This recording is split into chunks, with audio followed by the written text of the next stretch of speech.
ಸಮಸ್ತ ನಾಡಿನ ಜನತೆಗೆ ಅನ್ವೇಷಣೆ ತಂಡದಿಂದ ಯುಗಾದಿ ಹಬ್ಬದ ಹಾರ್ದಿಕ ಶುಭಾಶಯಗಳು.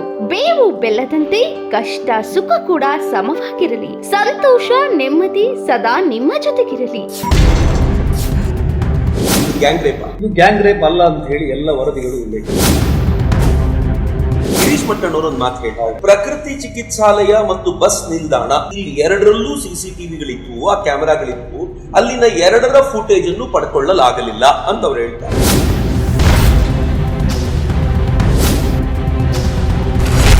ಸ್ನೇಹಿತರೆ ನಮಸ್ಕಾರ, ಅನ್ವೇಷಣೆಗೆ ಸ್ವಾಗತ.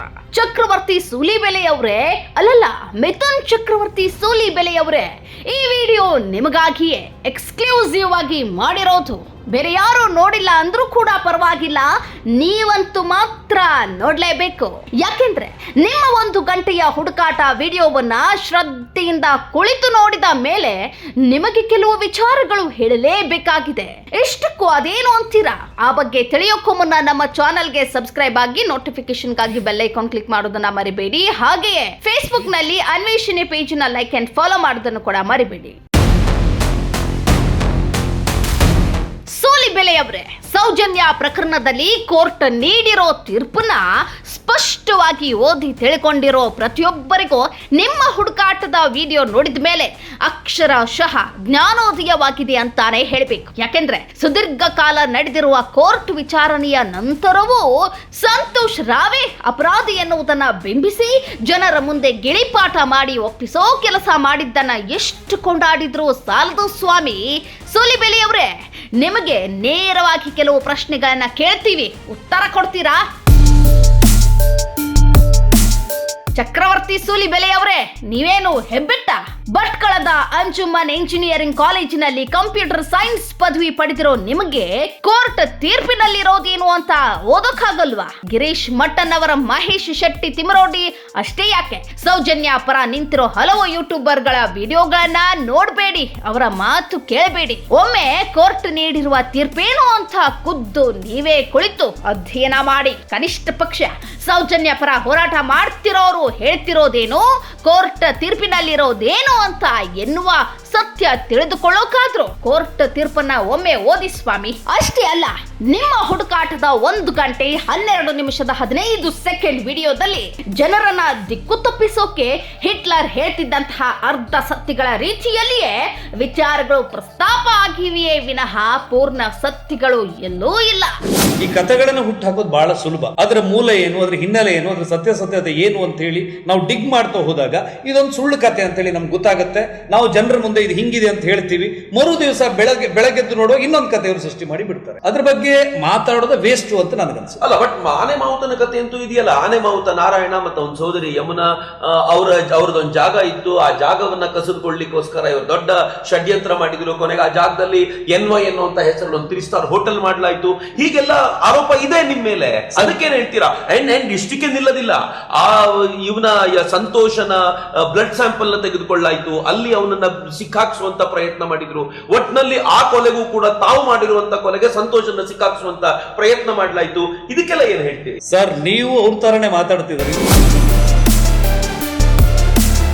ಮಾತಿಗೆ ಮುನ್ನ ಗಿರೀಶ್ ಮಟ್ಟನ್ ಅವರು ಹೇಳ್ತಾರೆ, ಹೋರಾಟಗಾರರು ಹೇಳ್ತಾರೆ ಅಂತ ವಿಚಾರ ಪ್ರಸ್ತಾಪ ಮಾಡೋಕೆ ಬದಲು ಕೋರ್ಟ್ ತೀರ್ಪೇನಿದೆ ಅಂತ ತಿಳಿದುಕೊಂಡಿದ್ರೆ ಆಗ್ತಿರ್ಲಿಲ್ವಾ? 1 ಗಂಟೆ 12 ನಿಮಿಷದಲ್ಲಿ ಈ ವಿಡಿಯೋ ಶೂಟ್ ಮಾಡೋಕೆ ಕನಿಷ್ಠ ಅರ್ಧ ಮುಕ್ಕಾಲು ದಿನವಾದ್ರೂ ಆಗಿರುತ್ತೆ. ಅಷ್ಟು ಸಮಯದಲ್ಲಿ ಒಮ್ಮೆ ಕೋರ್ಟ್ ತೀರ್ಪನ್ನ ಓದಿದ್ರೆ ಸೌಜನ್ಯಾಳಿಗೆ ಯಾಕೆ 13 ವರ್ಷವಾದ್ರೂ ನ್ಯಾಯ ಸಿಗಲಿಲ್ಲ?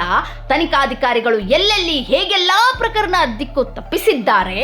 ಆರೋಪಿ ಸಂತೋಷ್ ರಾವ್ನ ಬ್ರೈನ್ ಮ್ಯಾಪಿಂಗ್ ಮಾಡಿಸಿಕೊಳ್ಳೋಕೆ ಒಪ್ಪದೇ ಹೋಗಿದ್ದು ನಿಜಾನಾ? ಸಿಸಿ ಕ್ಯಾಮೆರಾಗಳು ಇದ್ವಾ ಇರ್ಲಿಲ್ವಾ?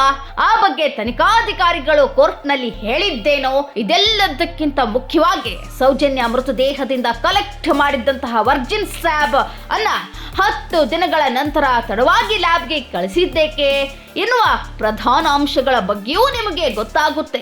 ಅಷ್ಟೇ ಅಲ್ಲ, ಆ ವರ್ಜಿನ್ ಸ್ಲ್ಯಾಬ್ ಕಲೆಕ್ಟ್ ಮಾಡಿದ ಮರುಕ್ಷಣವೇ ಮಡಿವಾಳಕ್ಕೆ ಫೋರೆನ್ಸಿಕ್ ಲ್ಯಾಬ್ಗೆ ಕಳುಹಿಸಿದ್ರೆ 10 ದಿನದಲ್ಲಿ ಸಂತೋಷ್ ರಾವ್ ಅಪರಾಧಿನ ಅಥವಾ ನಿರಪರಾಧಿನ ಎನ್ನುವುದು ಗೊತ್ತಾಗಿರೋದು. ಆದ್ರೂ ಪೊಲೀಸರೇಕೆ ಅಂತಹ ಸುವರ್ಣಾವಕಾಶವನ್ನ ಕೈ ಚೆಲ್ಲಿದ್ರು ಎನ್ನುವ ಎಲ್ಲಾ ಸಂಗತಿಗಳು ನಿಮಗೆ ಗೊತ್ತಾಗುತ್ತೆ. ಅದು ಬಿಟ್ಟು ನಿಮ್ಮಂಥವರು ಕೂಡ ಗಿಳಿಪಾಠಗಳನ್ನ ಕೇಳಿಕೊಂಡು ಕೂರೋದು ಎಷ್ಟು ಸರಿ ಎನ್ನುವುದು ನಿಮ್ಮ ವಿವೇಚನೆಗೆ ಬಿಟ್ಟ ವಿಚಾರ. ಸೂಲಿಬೆಲೆಯವರೇ, ನಿಮಗೆ ಮತ್ತೊಂದು ವಿಚಾರ ಸ್ಪಷ್ಟವಾಗಿ ನಮ್ಮ ಕಡೆಯಿಂದ ಹೇಳ್ಬಿಡ್ತೀವಿ. ನಿಮ್ಮ ಯಾವುದೇ ಅನ್ಯ ವಿಚಾರಗಳ ಬಗ್ಗೆ ನಾವು ಇಲ್ಲಿ ಪ್ರಸ್ತಾಪ ಮಾಡ್ತಿಲ್ಲ. ಸ್ವಿಸ್ ಬ್ಯಾಂಕ್ ನಲ್ಲಿರುವಂತಹ ಬ್ಲಾಕ್ ಮನಿಯನ್ನ ಮೋದಿ ತಂದಿದ್ದಾಗ್ಲಿ, ಆ ಬ್ಲಾಕ್ ಮನಿ ಚಿನ್ನವಾಗಿ ಕನ್ವರ್ಟ್ ಮಾಡಿದ್ರೆ ದೇಶಗಳ ರಸ್ತೆಗಳಿಗೆ ಟಾರ್ ಬದಲು ಚಿನ್ನ ಹಾಕಬಹುದು ಅಂತ ಹೇಳಿದ್ದಾಗಲಿ, ಹೊಸ 2,000 ರೂಪಾಯಿ ಬಂಡಲ್ ನೋಟ್ಗಳನ್ನ ಪಾತಾಳದಲ್ಲಿ ಇಟ್ಟರು ಆ ನೋಟ್ಗಳು ನಾವು ಇಲ್ಲಿದ್ದೀವಿ ಅಂತ ರಾಡರ್ಗೆ ಸಿಗ್ನಲ್ ಕಳುಹಿಸಿದ್ದೆ ಅಂತ ನುಡಿದಿದ್ದಾಗಲಿ, ಹೀಗೆ ಹೇಳ್ತಾ ಹೋದ್ರೆ ಒಂದೆರಡಲ್ಲ, ರಾಜ್ಯದ ಜನಕ್ಕೆ ಇಂತಹ ಎಷ್ಟೋ ಕಾಗೆ ಹಾರಿಸಿದ್ದೀರಾ. ಆದ್ರೂ ಅದೆಲ್ಲ ನಿಮ್ಮ ಹೊಟ್ಟೆಪಾಡಿನ ವಿಚಾರ ಬಿಡಿ. ಹಾಗಾಗಿ ಆ ವಿಚಾರಗಳ ಬಗ್ಗೆ ನಾವಿಲ್ಲಿ ಚರ್ಚೆ ಮಾಡೋದ್ರಲ್ಲಿ ಅರ್ಥ ಇಲ್ಲ.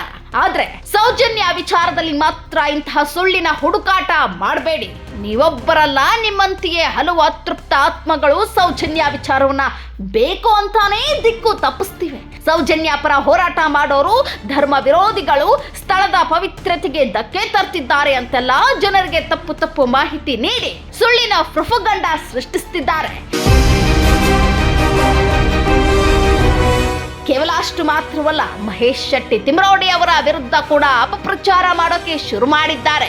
ಅದು ಯಾವ ರೀತಿ ಗೊತ್ತಾ? ಅದನ್ನು ಒಮ್ಮೆ ನೀವೇ ಕೇಳಿ. ಸತ್ಯ ಹೇಳುವವರು ಯಾರಿದ್ದಾರೆ ಅವರನ್ನ ಕತ್ತಿ ಚಿಕ್ಕುವಂತ ಕೆಲಸ ತಿಮ್ರೋಡಿಯಿಂದ ವ್ಯವಸ್ಥಿತವಾಗಿ ನಡೆದಿದೆ.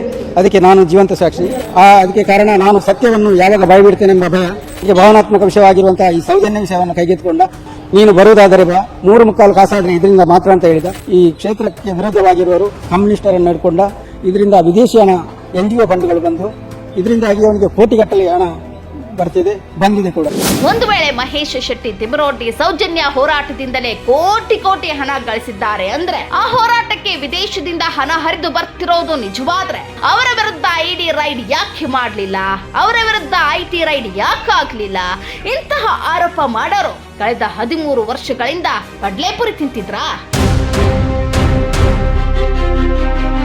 ಕೊನೆಯದಾಗಿ ಒಂದು ಮಾತು ಹೇಳಲೇಬೇಕು. ಸೌಜನ್ಯಳಿಗಾದಂತಹ ಅನ್ಯಾಯಕ್ಕೆ ನ್ಯಾಯ ಸಿಗಬೇಕು ಅಂತ ಒಂದು ಕಡೆ ಹೇಳ್ತಾರೆ, ಮತ್ತೊಂದು ಕಡೆ ಸೌಜನ್ಯ ಪರ ಹೋರಾಟಗಾರರಿಂದ ದೇವರಿಗೆ ಅಪಚಾರ ಆಗ್ತಿದೆ, ಧರ್ಮದ ಮೇಲೆ ದಾಳಿ ಆಗ್ತಿದೆ, ಪವಿತ್ರತೆಗೆ ಧಕ್ಕೆ ಉಂಟಾಗ್ತಿದೆ ಅಂತ ಪ್ರಕರಣದ ದಿಕ್ಕು ತಪ್ಪಿಸ್ತಿರೋ ಎಲ್ಲಾ ಅತೃಪ್ತ ಆತ್ಮಗಳಿಗೆ, ಪೇಮೆಂಟ್ ಗಿರಾಕಿಗಳಿಗೆ ಹೇಳೋದೊಂದೇ ಸ್ವಾಮಿ, ಈ ಹೋರಾಟ ನಡೀತಿರೋದು ಸೌಜನ್ಯಗೆ ಮಾತ್ರವಲ್ಲ, ಸೌಜನ್ಯಾಳಂತ ದಾರುಣವಾಗಿ ಕೊಲೆಯಾಗಿರುವಂತಹ ಹಲವು ಸಾವುಗಳಿಗೆ ನ್ಯಾಯ ಕೊಡಿಸೋಕೆ.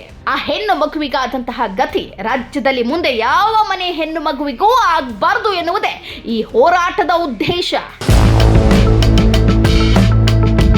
ಅಂತಹ ಶುದ್ಧ ಸತ್ಯ ನ್ಯಾಯದಿಂದ ಕೂಡಿರೋ ಹೋರಾಟವನ್ನ ದಿಕ್ಕು ತಪ್ಪಿಸೋ ಕೆಲಸ ಮಾಡಿದ್ರೆ, ಸಂಬಂಧವಿಲ್ಲದ ವಿಚಾರಗಳನ್ನ ಚರ್ಚೆ ಮಾಡೋ ಮೂಲಕ ಸೌಜನ್ಯ ಹೋರಾಟ ಹತ್ತಿಕ್ಕುವ ಕೆಲಸ ಮಾಡಿದ್ರೆ, ಸೌಜನ್ಯ ಹೋರಾಟದಲ್ಲಿ ಪರ ನಿಂತು ನಂತರ ಸೇಲಾಗಿ ಅದೇ ಹೋರಾಟಕ್ಕೆ ವಿರೋಧ ಮಾಡಿದ್ರೆ, ಸೌಜನ್ಯ ಹೋರಾಟದ ದಿಕ್ಕು ತಪ್ಪಿಸೋಕೆ ನಮ್ಮ ಧರ್ಮ, ದೇವರು, ಭಕ್ತಿ, ಶ್ರದ್ಧೆ, ಪವಿತ್ರತೆಗಳನ್ನ ಎಳೆದು ತಂದ್ರೆ ಏನಾಗುತ್ತೆ ಗೊತ್ತಾ? ಪಬ್ಲಿಕ್ ಟಿವಿ ರಂಗಣ್ಣನ ಸ್ಟೈಲ್ ನಲ್ಲಿ ಹೇಳ್ಬೇಕು ಅಂದ್ರೆ ಅಂತಹವರಿಗೆಲ್ಲ ನಾಚಿಗೆಟ್ಟವ್ರನ್ನ ತಂದು ಅಯೋಗ್ಯರನ್ನ ನೀವು ಮಾಡ್ತಿರೋದು ಕಂತ್ರಿ ಮತ್ತು ಕಚಡ ಕೆಲಸ. ಪೂಕಲ್ರನ್ನ ತಂದು ನಿಮ್ಗೆ ಒಳ್ಳೇದಾಗತ್ತಾ? ನಿಮಗೆ ಇವತ್ತಲ್ಲ ನಾಳೆ ಲಕ್ವ ಹೊಡಿಬೇಕು. ಸೂಲಿಬೆಲೆಯವರೇ, ಒಂದು ವೇಳೆ ನಿಮ್ಮಲ್ಲೂ ಸೌಜನ್ಯಗೆ ನ್ಯಾಯ ಕೊಡಿಸಬೇಕು ಎನ್ನುವ ಛಲ ಇದ್ರೆ, ನಿಮ್ಮಲ್ಲೂ ಅಣ್ಣನ ಅಕ್ಕರೆ ಹೆಣ್ಣು ಮಕ್ಕಳ ಮೇಲೆ ಗೌರವ ಇದ್ರೆ, ಇದೇ ಏಪ್ರಿಲ್ 6ರಂದು ಸೌಜನ್ಯ ಮೃತದೇಹ ಸಿಕ್ಕ ಮನ್ನ ಸಂಘದಿಂದ ಬೆಳ್ತಂಗಡಿಯವರೆಗೂ ಸೌಜನ್ಯಾಳ ನ್ಯಾಯಕ್ಕಾಗಿ ನಡೆಯುತ್ತಿರುವಂತಹ ಬೃಹತ್ ರ್ಯಾಲಿಯಲ್ಲಿ ನೀವು ಭಾಗವಹಿಸಿ. ಸ್ನೇಹಿತರೆ, ಸೌಜನ್ಯ ಹೋರಾಟಕ್ಕೆ ಕಾಯ ವಾಚ ಮನಸ್ಸ ಬೆಂಬಲ ನೀಡುತ್ತಿರುವಂತಹ ಎಷ್ಟೋ ಕಾನೂನು ಸಂಕಷ್ಟಕ್ಕೀಡಾಗಿದ್ದಾರೆ, ಕೋರ್ಟ್ ಕಚೇರಿಗಳಂತಹ ಅಲೆದಾಡ್ತಿದ್ದಾರೆ. ಆದ್ರೂ ಸೌಜನ್ಯಾಳಿಗೆ ನ್ಯಾಯ ಸಿಗ್ಬೇಕು ಅಂತ ಅವರೆಲ್ಲ ನಿಂತಿದ್ದಾರೆ ಅಂದ್ರೆ ಅವರು ಮಾಡೋ ಆರೋಪದಲ್ಲಿ ಏನೋ ಸತ್ಯ ಅಡಗಿದೆ ಅಂತಾನೆ ಅರ್ಥ. ಕನಿಷ್ಠ ಪಕ್ಷ ಸೌಜನ್ಯ ಪರ ಹೋರಾಟಗಾರರು ಮಾಡ್ತಿರೋ ಆರೋಪಗಳು ಎಷ್ಟು ಸತ್ಯ ಎಷ್ಟು ಸುಳ್ಳು ಅಂತ ತಿಳಿದುಕೊಳ್ಳೋಕಾದ್ರೂ ಈ ಪ್ರಕರಣ ಮರುತನಿಖೆ ಆಗಲೇಬೇಕಾದ ಅನಿವಾರ್ಯತೆ ಇದೆ. ಅದಕ್ಕಾಗಿ ಎಷ್ಟು ಸಾಧ್ಯವೋ ಅಷ್ಟು ಸಂಖ್ಯೆಯಲ್ಲಿ ಏಪ್ರಿಲ್ 6ಕ್ಕೆ ಸೌಜನ್ಯ ಮೃತದೇಹ ಸಿಕ್ಕ ಜಾಗಕ್ಕೆ ಬರಲು ಸೌಜನ್ಯ ಪರ ಹೋರಾಟಗಾರರು ರಾಜ್ಯದ ಜನಕ್ಕೆ ಆಹ್ವಾನ ನೀಡಿದ್ದಾರೆ. ಈ ಬೃಹತ್ ರ್ಯಾಲಿ ನಡೆದ ಮೇಲಾದ್ರೂ ಸರ್ಕಾರದ ಜಾನ ಕುರುಡತನ ಹೊರೆ ಕಳಚಿ ಕಣ್ಬಿಟ್ಟು ಸೌಜನ್ಯ ಪ್ರಕರಣದತ್ತ ಗಮನ ಹರಿಸ್ತಾರಾ ಎನ್ನುವುದು ಕಾದು ನೋಡಬೇಕು ಅಷ್ಟೇ. ಈ ವಿಚಾರದ ಬಗ್ಗೆ ನಿಮ್ಮ ಅನಿಸಿಕೆ ಏನು ಅಂತ ಕಮೆಂಟ್ ಮಾಡಿ ತಿಳಿಸಿ. ಮತ್ತೊಂದು ಇಂಟ್ರೆಸ್ಟಿಂಗ್ ಸ್ಟೋರಿ ಜೊತೆ ಆದಷ್ಟು ಬೇಗ ನಿಮ್ಮ ಮುಂದೆ ಬರ್ತೀವಿ. ಅಲ್ಲಿಯವರೆಗೂ ಕೀಪ್ ವಾಚಿಂಗ್ ಅನ್ವೇಷಣೆ.